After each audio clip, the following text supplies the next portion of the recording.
महोदय, पूरे देश में वर्षा के कारण हर वर्ष तबाही आती है, बाढ़ आती है, जिसके बारे में आज माननीय मंत्री जी ने अपने जवाब में काफ़ी बातें कही। महोदय, जब बाढ़ आती है वर्षा के कारण तो पूरे देश में तबाही आती है, किसानों की फसल चौपट होती है, मकान बह जाते हैं, तमाम धन जन की हानि होती है। ये प्रतिवर्ष ऐसा होता है। आज जो अभी उड़ीसा आंध्र प्रदेश के तट पर जो रोनू तूफान का खतरा है और पहले चेतावनी दे दी गई है, जैसे आंध्र प्रदेश में चक्रवाती तूफान रोनू की वजह से आंध्र प्रदेश के नेल्लोर जिले में काफ़ी जान माल की क्षति हुई है। जगह जगह पेड़ और बिजली के खंभे टूटकर गिर गए हैं। भारी बरसात और तेज़ हवाओं के वजह से बहुत नुकसान हुआ है और आगे भी और आने की संभावना है।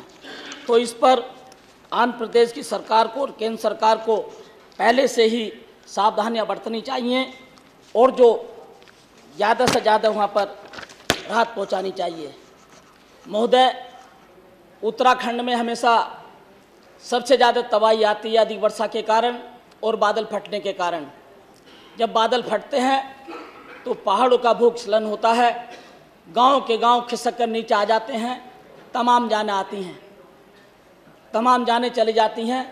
तो सरकार को इस पर पहले से ही ध्यान देना चाहिए और जो ऐसी जगह गांव बसे हैं जहां पर खतरा का निशान है पहाड़ों पर, तो उन्हें वहाँ से हटाकर दूसरी जगह बसा देना चाहिए। कम से कम इससे ज़्यादा से ज़्यादा लोगों की जान बचाई जा सकती है। महोदय, जो उत्तराखंड में जितनी भी नदियां हैं और उन पर जो बांध बने हैं, जब ज़्यादा बरसात होती है और बांधों में ज़्यादा पानी आता है, जब पानी छोड़ा जाता है तो मैदानों में भी बाढ़ आ जाती है और मैदानी भाग में बाढ़ आने से किसानों की बहुत बड़ी हानि होती है, फसल बर्बाद हो जाती है, गरीबों के मकान क्षतिग्रस्त हो जाते हैं, मवेशी मारे जाते हैं, जैसे कि आपने आंकड़े बताए हैं।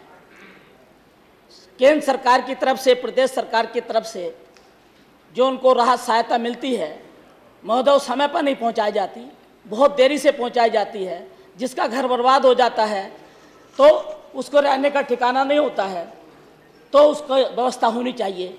और हमको मालूम है कि पूरे देश में ऐसे बहुत से नदियों के किनारे लोग बस गए हैं, जैसे दिल्ली में यमुना के किनारे पर बहुत से लोग गरीब बसे हैं, तो उनको मकान बनाकर दे देने चाहिए, गरीबों को अलग से व्यवस्था करके।